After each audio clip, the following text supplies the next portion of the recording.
All right, we're in New Testament, Romans 13. I'll tell you, well, we're recording. I'll tell you a story later. But it's not that big of a deal. But so Romans 13, what I think we're going to do is, after this week, we'll look at one more passage, a simple passage, and then we'll go back to Judges. So Romans 13. I do hope this has been helpful. It's been helpful to me to sort of work through things and think through things, and to try to do it in a time of season where politics isn't ruining our lives. Although if you let it, and be consumed with it, certainly there is no time of year where you can escape it.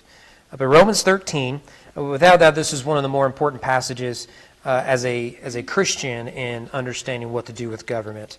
And remember that Rome is the capital of the empire. So Paul is writing to people who are as if they live in Washington, D.C., or to a lesser extent, Frankfort. They were right in the middle of where it's all happening. Caesar's just right over the holler there. And so he writes this about government. So Romans 13, starting in verse 1, we'll go down to verse 7. Let every person be subject to the governing authorities, for there is no authority except from God, and those that exist have been instituted by God. Therefore, whoever resists the authorities resists what God has appointed, and those who resist will incur judgment. For rulers are not a terror to good conduct, but to bad. Would you have no fear of the one who is in authority? Then do what is good, and you will receive his approval. For he is God's servant for your good. But if you do wrong, be afraid, for he does not bear the sword in vain. For he is the servant of God, an avenger who carries out God's wrath on the wrongdoer. Therefore one must be subject, not only to avoid God's wrath, but also for the sake of conscience. For because of this, you also pay taxes, for the authorities are ministers of God, attending to this very thing. Pay to all what is owed to them, taxes to whom tax is owed, revenue to whom revenue is owed, respect to whom respect is owed, honor to whom honor is owed. So as we've been wanting to do is understand the text so that we can apply the text. So real quick, just a little bit of background. I'm sure many are familiar with Romans. Romans is the most organized book in terms of its logic, its flow. So you open up, first 3 chapters is the universality of sin. We are all sinners. And that is a challenge that we must overcome. And this leads to Paul's answer to our sin is salvation by faith alone. So we believe in Christ's finished work on our behalf, and we are justified, to use his language. We're saved. And then this leads to what is the work of the Spirit in sanctifying believers? That is, once we come to faith in Christ, what's next? And he wrestles with some of the extremes of this, but he basically comes down that the Christian life is one in which the Spirit indwells and transforms the believer. And that's particularly what you get in chapter 8. And then I just put this just for the sake of shorthand. What do we do with the Old Testament? How does all this fit in with the Hebrews? And that is that how do we go from law to grace? And without a doubt, chapters 9 through 11 is the most difficult part, chapter 11 in particular, of Romans. But it's clear that the same message to the Jews is given to the Gentiles. And in fact, it's chapter 10. It says, anyone who professes with their mouth Jesus is Lord and believe in your heart that God raised him from the dead, you will be saved. That's chapter 10 in the context of writing about the Jews. The same thing will be written to Gentiles. And then what you get starting in chapter 12 is the application section. This is typical of Paul. Paul likes to begin with deep theology, and then he wants to move to practical living. So in Romans, about a fourth of the book is ethical living. In Colossians, it's about half, actually right about half. Ephesians is like a third of the book is dedicated to practical living.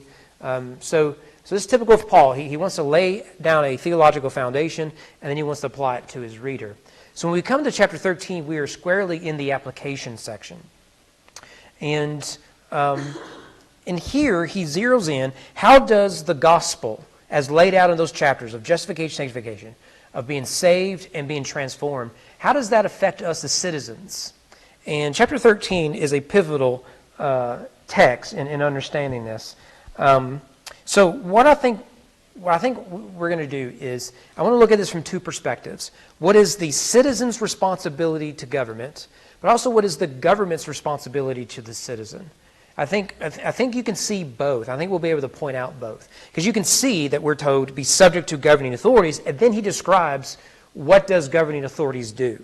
So what I want us to do is to say, okay, here's the standard that we want to meet. And then here's the standard we want government to meet.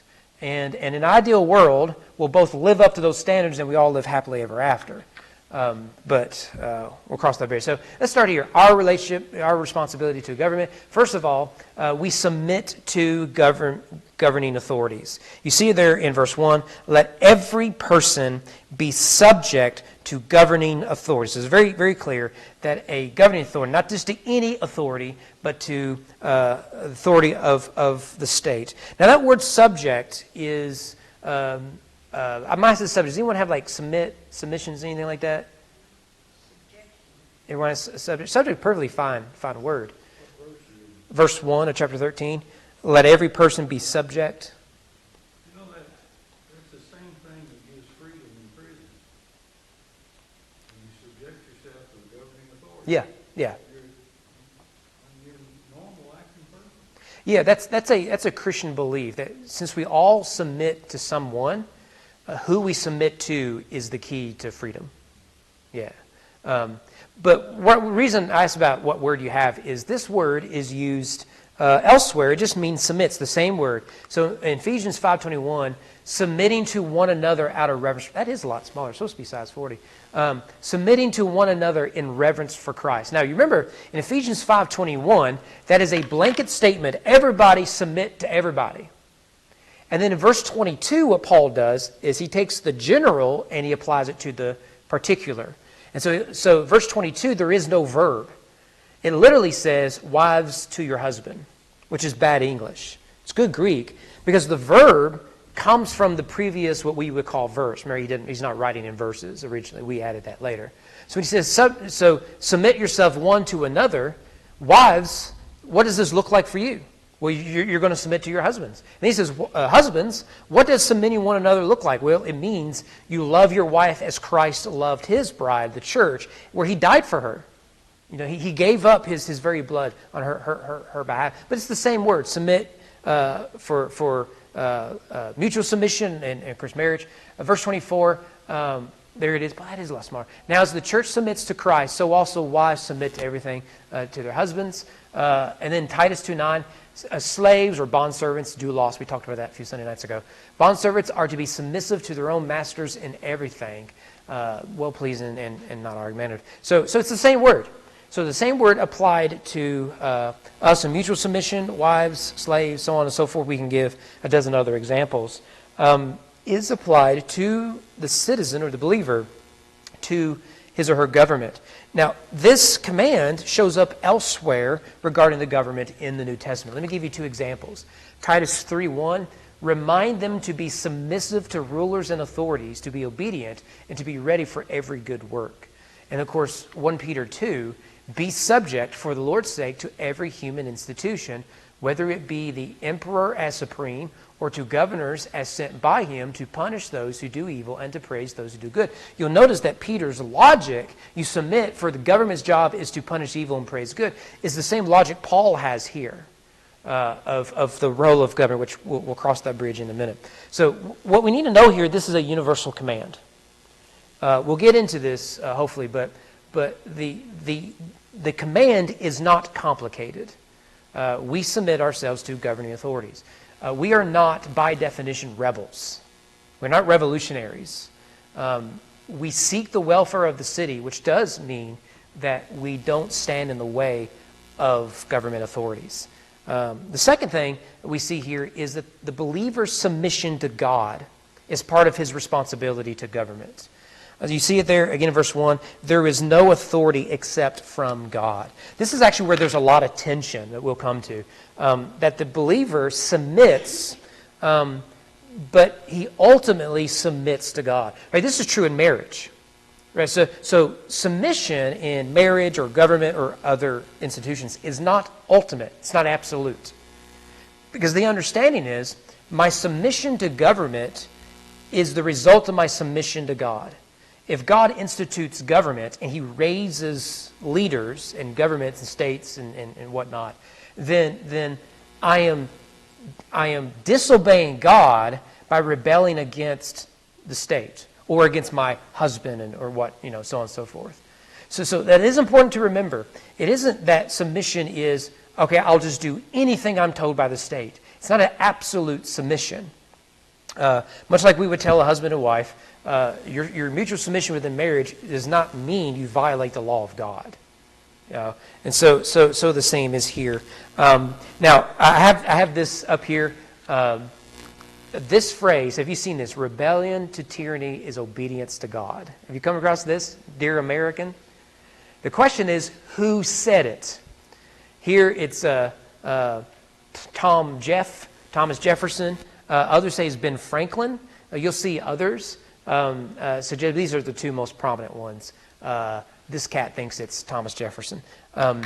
Now, is that true? Now, I'm not going to answer the question fully because we just don't have time. But I want to throw this out. One, there is a tradition of resistance within Protestant Christianity. And there are two camps. One is a passive resistance. This is the apostles saying, we're not going to stop preaching. Or Shadrach, Meshach, and Abednego saying, we are not going to bow down to idols, even if it means you throw us into the fire. But what you get out of Protestant Christianity, Luther, Calvin, and particularly Knox, Knox really develops this in Scotland, but then it just keeps going, is a more active form of resistance. I am not an expert on that, and I've done some reading this week. I need to do more studying on it. I am uncomfortable with this language, though, if I'm being honest with you. I've heard this at the Capitol quite a bit, actually. Rebellion to tyranny is obedience to God. One of the big problems I have with this, other than I just can't find this in the Bible, especially given that our faith is rooted in crucifixion. You want to talk about a tyrant? How about someone trying to kill the Son of God? That sounds like tyranny. But I don't think the terms are clearly defined by those who use this. What are the limits of rebellion? How do you define tyranny? And what is the line? Yeah, Don. One of the oldest single governments that we know about, one of them is Russia. Mm-hmm. Most people are happy, they're free, but the ones that are concerned about what the government's doing are not happy and they're not free. Yeah. God's the one who set that government up. It's up to him to fix it. Yeah. Well, take something, to use the clearest example in the 20th century is Nazism. So Dietrich Bonhoeffer is the classic example. German pastor theologian. He escapes to America as an academic, teaches, and he feels guilty, and he goes back right at the heat of the war. And basically established an underground church. He signed the statement along with Karl Barth condemning Nazism, and he condemned much of the German church for going along with Nazism. So Bonhoeffer would argue, and others, that the German church was too submissive to government. And so Bonhoeffer eventually gets involved in assassination attempt. And so whenever I taught ethics, whether it be homeschoolers or academically, I would always say, do you agree with Bonhoeffer that Hitler was so bad that it was a Christian duty to seek his elimination? And everyone says, of course, Hitler is the epitome of evil, right? You got to get rid of Hitler, okay. And then what you do is you put up photos of an abortion bombing. By your logic, is this okay? And all of a sudden it gets really quiet. Because that's the problem here is I don't think the terms are clearly defined and it's outside of my expertise. So your submission to God is above your submission to government. But when you resist the state, is there room for a more active resistance? I struggle with that, if I'm being honest. So I had someone from Brett County. I went down there and saw this a few years ago, and they were on the right wing. They were fit to be tied, as we said growing up. And it took me an hour to calm them down. I mean, they're like, "Well, we got to stop, these lefties and taking over our country." When do they cross the line to the point it's armed resistance from Christians? And I remember saying, look, I don't know the answer to that question. I'm uncomfortable actually with the conversation. However, I'm struggling to see past the cross, and I'm afraid you've been blinded to it. I'm concerned that armed resistance in particular does not produce the sort of fruit we think it does, but a crucified faith does, even if we never see it. If I'm reading church history right, that you have generations of suffering Christians, and then you have the triumph of Christianity. It was a crucified triumph because we believe in the resurrection. Yeah. Well, in the Babylonian time, God told them to pray for the government, things like that, because he would bless them. Yeah, seek the welfare of the city. Seek the welfare of the city. Same thing, look at China. They got an underground church and things like that, but you don't see them fighting the government. Yeah, yeah. So are we sojourners from another land or not? Right, yeah, yeah. So that's where I would lean. But we can think of scenarios where the state has become ill. Yeah. That's where it gets fun. But as a general rule, everyone agrees. General rule, yes, you're submissive to the government, passive resistance. But can you imagine a scenario like Bonhoeffer, where the state is not living up? So we'll come to this when we get to the state's responsibility. If the state is a deacon of God, then when it fails to meet that standard, how does the Christian respond to that? This was a big question during COVID. A lot of Christians are were really struggling with this because I remember being in prayers with people, and I got one guy praying saying, I wear a mask, I got the with the whole thing because I love my neighbor, and I'm like, yeah. And then the next guy is going to pray, and he says, well, I think we all walk by faith, and I don't need to be told what to do. And I'm like, okay, I want us all to live by faith. I want us all to love our neighbor. And I'm stuck here like, I got to pastor both these cats. And I don't know the answer to either one of them. You been in my class? Yeah. Have you been anywhere in America? So before we get in trouble, let's look at one more of our responsibility according to Paul to government. That is to honor public servants. This you see in particular in verse 7. So you're going to pay to all what is owed them. Taxes to whom taxes are owed, revenue to whom revenue is owed, respect to whom respect is. It's interesting. We think in terms of taxes and financial, but it's actually respect and then honor. Honor. One of the amazing things about Christianity, or America, that Christianity gifted to America, is that we view the President of the United States, the highest elected official in the country, as our equal. That's a theological statement. And in fact, one of the cool things about America is when a president's term ends, he is known as a private citizen. And that's taken very seriously. And so when the outgoing president, after the new president is inaugurated, so when Trump gets inaugurated and former President Biden is no longer the sitting president, he gets on a helicopter that was called Marine One. It's not called Marine One because the president is not on it. It doesn't become Marine One until the president is on it. It's like Air Force One. Air Force One is not Air Force One. It goes by a different name until the president is on, which means wherever plane the president is on, that's Air Force One. And so those little things are a way to communicate.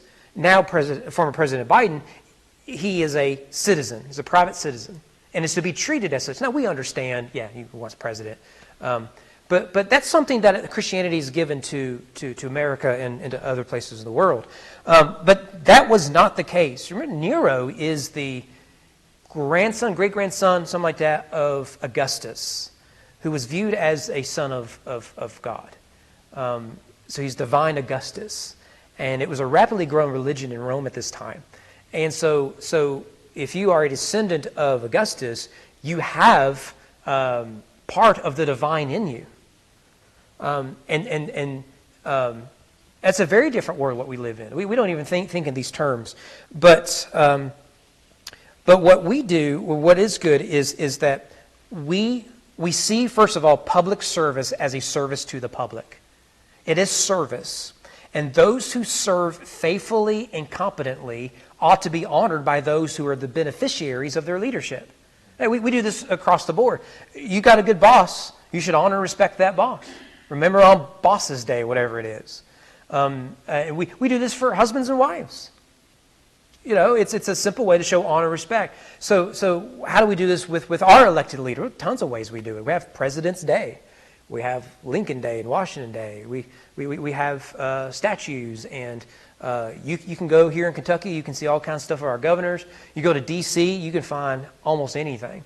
My goodness, the steps we put in walking around D.C. didn't see a tenth of what we could have. Is amazing. That's good. That's good that we ought to be the sort of people who err on the side of honoring public leaders rather than denigrating our public leaders. Now remember that when you start typing on social media tonight, right? As a general rule, we want to err on the people who respect leaders. For one, if you want competent leadership, it needs to be a position that is honored by the public. This makes sense, right? Why do so many people, okay, would you want to run for president right now with what you have to go through? No. No, I don't want to. They'll dig up something you didn't even know you knew about. I know. I'll find friends I've never met before who have something nasty to say about me. I did something in high school. Guarantee I did something in high school. Probably don't remember it. Probably wrote it down in someone's yearbook like a fool. And it'll come out. It'll come out. The thing that keeps me in trouble, I keep forgetting it, if we had the same information that the guy sitting in the seat had, we'd probably make the same decision. Yeah, I find that a really helpful way when approaching any sort of leader, a coach. So when I coach, I have a parent come out like, "Why didn't you try this?" Like, did you not hear me scream? Try that. I'm not on the field. How dumb? Yes, I know. We got to kick the ball in the net. I got that. And don't worry about it. COVID is a really good example. I know what it was like to pastor through COVID. To be a superintendent during COVID. To be a principal during COVID. No, thank you. Now, to be the governor of any state, to be the president of the United States, we had Democrat, Republican presidents during COVID. No, thank you. And so we don't know a quarter of what they're being told. And you have to make a decision, often on the fly. I remember saying here, our plan next Sunday is to meet at the same time. There's a good chance I've learned that is not going to happen. Because the governor doesn't know yet. And that's not me being critical of the governor. We've not lived through this, not since Spanish flu in the early 20th century. So can we show a little bit of grace to people who have to make decisions, even if we disagree? And of course, the answer is no, you cannot do that. Same thing I was telling Ken about the tariffs. Yeah, you hear 25%, but you don't know what was given to Canada or Mexico leaders Yeah. beyond that. Yeah. We are a very, So one of the things I found working at the Capitol is all of us have principles. Say you're not a fan of terrorists, free markets. That's a principle. And so you say, well, I'm going to get elected, I'm going to promote free markets. Okay. But in order to pass a law, it has to be written on paper. And not like 2 sentences. It has to be legislation that has to go through the whole process. And 1,000 people look at it before it comes up on a vote. And that's committee. And then it's got to go to the House. And it has to get, it's like 3 readings. And then the Senate. And then it's got to get readings. And then the governor. And is it going to be vetoed? And then it's got to go through all that sort of stuff. Like, it is one thing to have the principles, but when you got to put it on paper, and so if you're going to do, let's say, increase minimum wage, you can be for that, you can be against it. I don't know. I have an opinion. It's probably wrong, but okay, what is the number you're going to increase it to, and where did that number come from? Someone has to make that decision, and the information I have on Google and Twitter is going to be very different than legislators. Not that my information isn't better or it's worse, because they have a lot of voices, and many of that voices could just be noise. I don't know. Like it is hard to govern, which is why we ought to honor. Let me think about the cause and effect if you go one way or the other. Yeah. Do that forever. Right? Yeah. You want to have a fun conversation, talk about good policies that had negative things. Can I give you just one example? Yeah, I'm not doing politics, just a fun little example, fairly innocent. Have you noticed that family sizes have dropped? Can I tell you one of the many theories that's out there? One of the many causes? Car seat laws. I approve of car seat laws. I'm going to be clear on that. Okay. My little Corolla, how many babies can I have? 2. 3 if I don't get pulled over. 4 is sitting on the line. Yeah, if I put one in the front seat, they better duck, you know. Yeah, that's a joke, dear camera. But it's 2. It's 2. And when we had 2, we had a Suzuki. We were down to 1, and we talked about the Suzuki. And I remember Man and I talking like, we just bought this thing. And we are dirt poor. There is no minivan in our budget. You know, so we don't have a big conversation about we can't have any more kids, but we look at the reality. Right? I'm all for car seats. Protect kids in cars. Cars can be dangerous, yes. But there are negative effects. You can never predict anything like that. And there's some studies that demonstrate that. You wouldn't haul 20 kids in a 15-passenger van? I know they did back in your day. You know. You had a truck you could have borrowed, throw them in the back. Yeah. I grew up. We had a station wagon. They put the seats down, and we would watch the stars until we fell asleep, and we had long drives at night. That's a good childhood. I remember riding back of pickup trucks, and what did your dad say? Hold on, and he took off, not gently either. You only did that a couple trips. You fall out of it one time, you don't fall out of it anymore. Yeah. I mean, I remember the hay rides where they were gentle. They didn't need to be. We were trained. Okay, so 1 Peter 2, honor everyone, love the brotherhood, fear God, honor the emperor. It's interesting. You honor everyone. Well, that's good advice. But he says, but to be clear, one of the people you need to honor is the emperor. Now, according to tradition, Paul and Peter both will be executed by the emperor. Now, you don't honor them for those wicked things.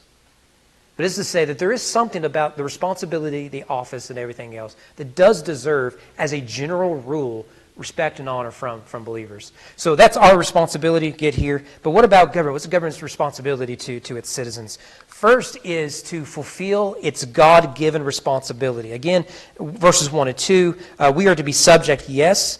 There's no authority except from God, which means the authority of government comes from God, and they are never to usurp that. So much as we are held accountable for disobedience to God, so is governments. Because it is under God's authority, and those that exist have been instituted by God. Therefore, whoever resists the authorities resists what God has appointed and will incur judgment. So leadership comes with responsibility, and leaders lead by prioritizing the needs of those under their care. The same is true with government. That though it's been instituted by God, its responsibility must be taken with great seriousness and care. So this is why we do call it public service, to remind those in government, whether elected or staff or whatever, that this is a service to your neighbor. And so to lead well is itself an act of love. So one of the things, I try not to talk a lot about the capital, but when we pray and everything, I tell people that government at the end of the day is a public act of love of neighbor. It needs to be viewed through the love of neighbor. That the bills you pass affects the person who lives next door, let alone on the other end of the state. And so you want what's best for your neighbor as an act of love. Now, if you come in here with selfish ambitions and motivations, that's not love. Nor is it leadership. And you are subject to God's judgment as a result. And this gets clouded in politics because politics gets turned into defeating the other side. That's not healthy at all. It's not healthy at all. Now, most of the things that get passed bipartisan-wise. Less and less so, it seems like, but most things do. So this is why I do think the slogan that came under Dwight D. Eisenhower, one of my favorite presidents, under God is a good motto. Is because it is a model that reminds us as citizens and the state in particular that all that we are and do is under his divine will. So government has a divine mandate and it has to undertake that as such. And that is why political leadership is a heavy burden. It's a very heavy burden. I mean, that's why I think chaplains are important at places like that. But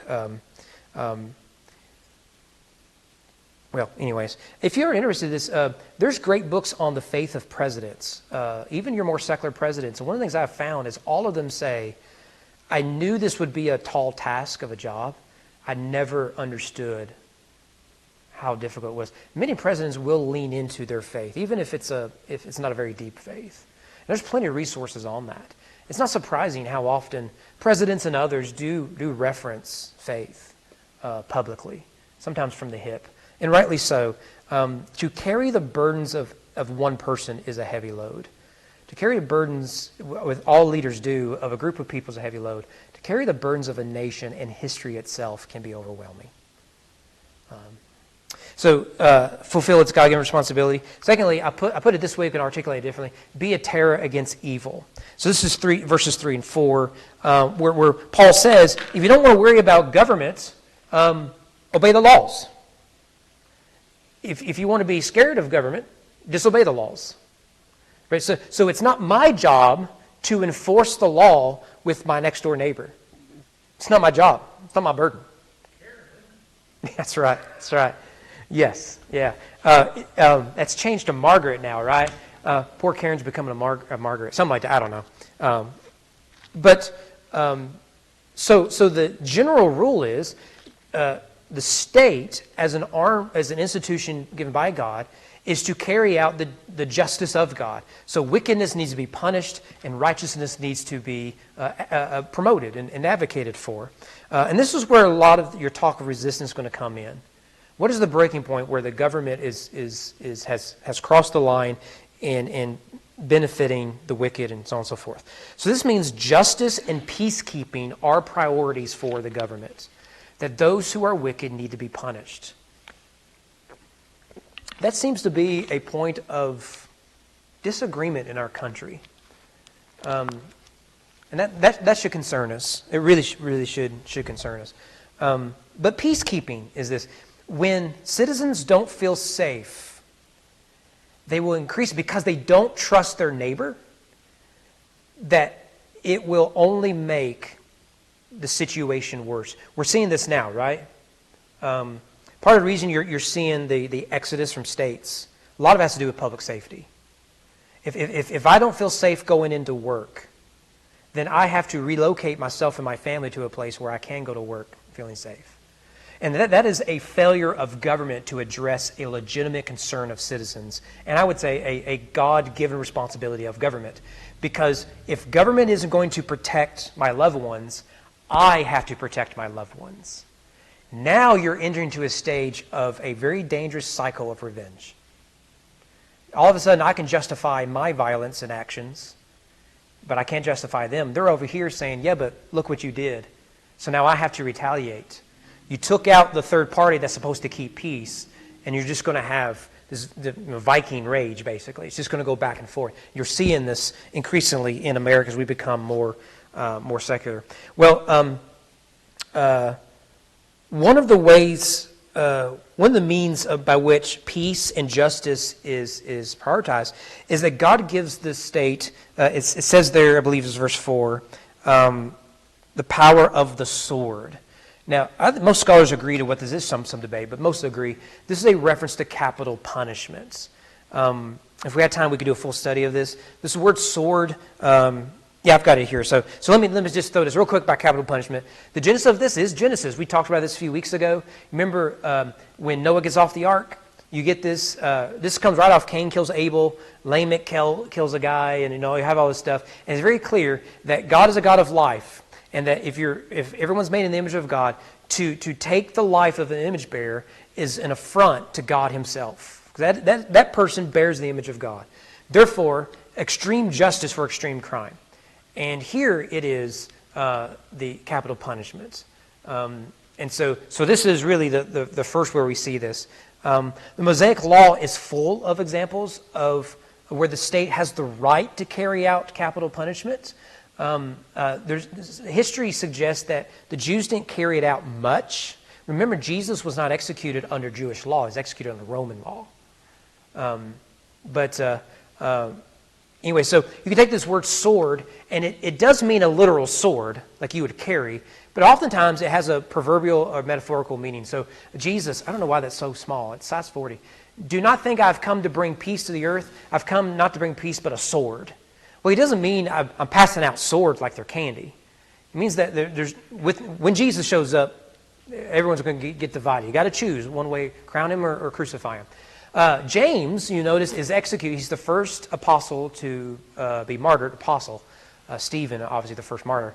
He killed James' brother John with the sword. This is a reference to beheading. This is Herod. But the sword there is the same word used here depicting capital punishment. And you get this in Romans 8. Who shall separate us from the love of Christ? Shall tribulation, distress, persecution, famine, nakedness, danger, or sword? So not even death. So it's a reference to capital punishment so often. Now, this is a last resort.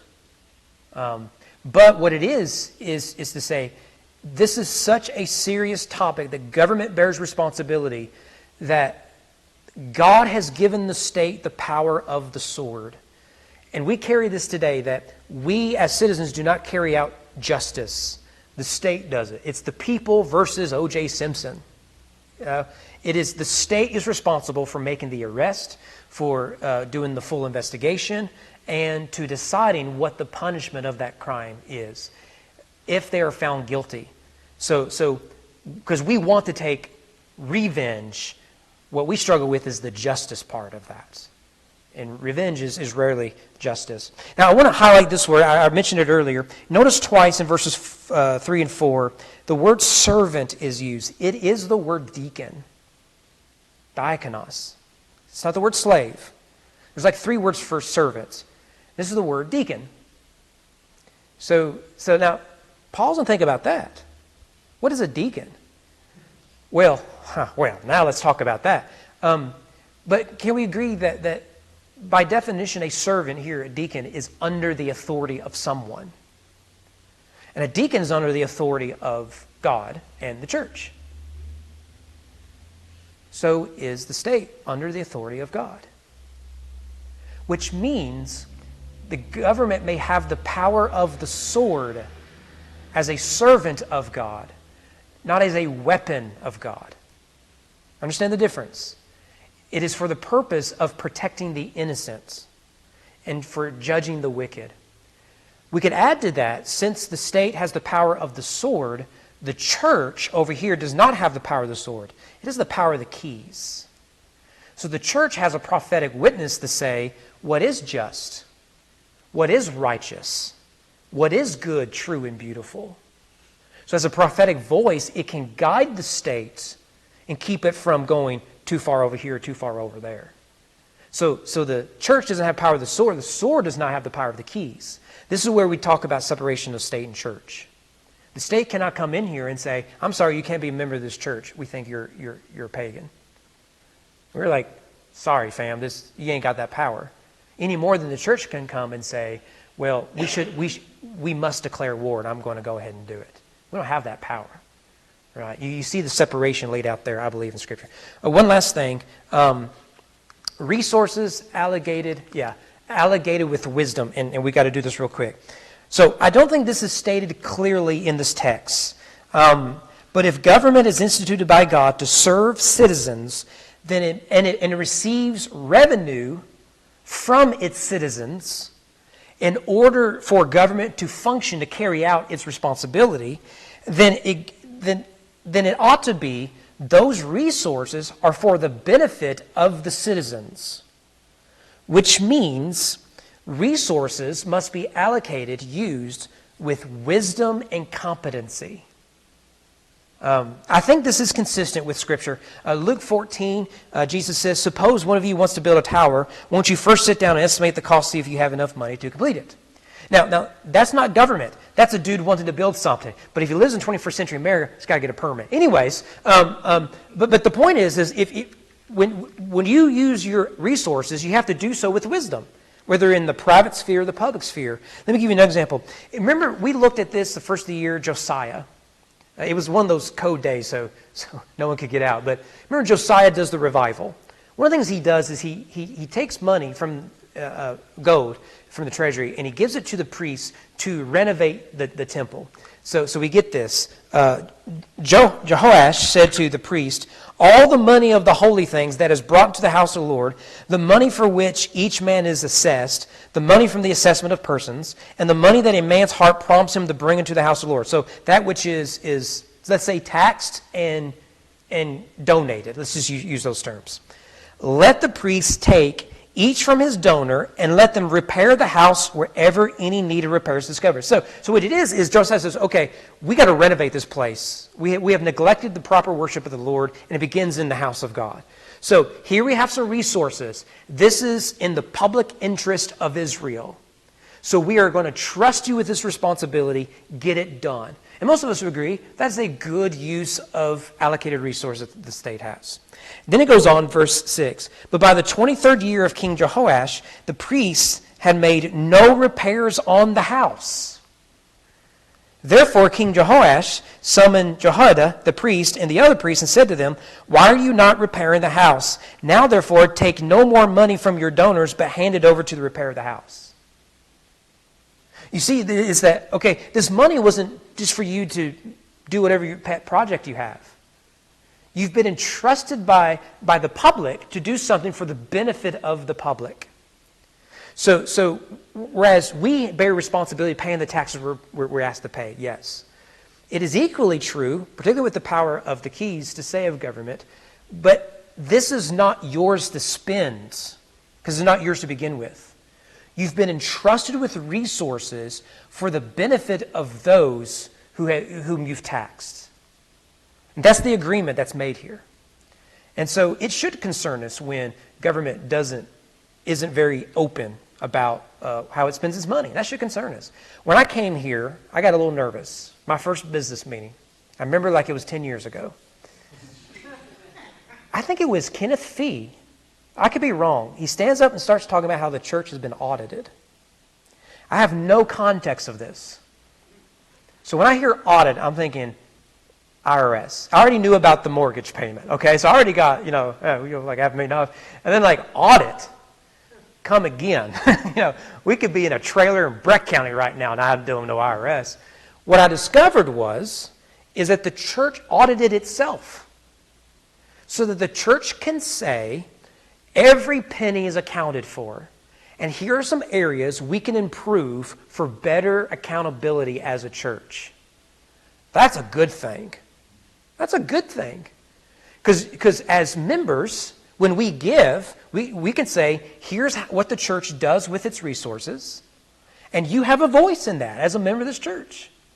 And you can say yay or nay. And if you say nay and it passes, then there's still sort of a respect. Okay, we can continue this conversation, but I want to respect the will of the church. But I know where the money's going. Every month I get a report. Every year we get a new budget. We have a voice in. I can be on the committees that speak to this. And right, we do this. Why? Because every penny, it's not our penny. It's the Lord's. And I think one of the applications of this regarding government is that wisdom must lead the way in government. And it's hard to do. It's really hard to do. Can you manage a $3 trillion budget? I don't know what that number is. I don't. That makes no sense to me. Okay. But a system does need to be in place of some accountability. I don't know what that looks like. It's beyond my expertise. But I think you can get that from here. Okay. Have I missed anything? Danny, you want to add anything? Don, you got anything? Oh, no, I know. I think so. So we want to exegete the passage application without getting into politics. That's tough. Don, you got something? Yeah, I was comparing the message to Oh, yeah. ESV, verse 7, where ESV says, pay all what is owed to them, tax to whom taxes are owed, revenue to whom revenue is owed, respect to whom respect is owed, honor to whom honor is owed. The ESV just says, or the message just says,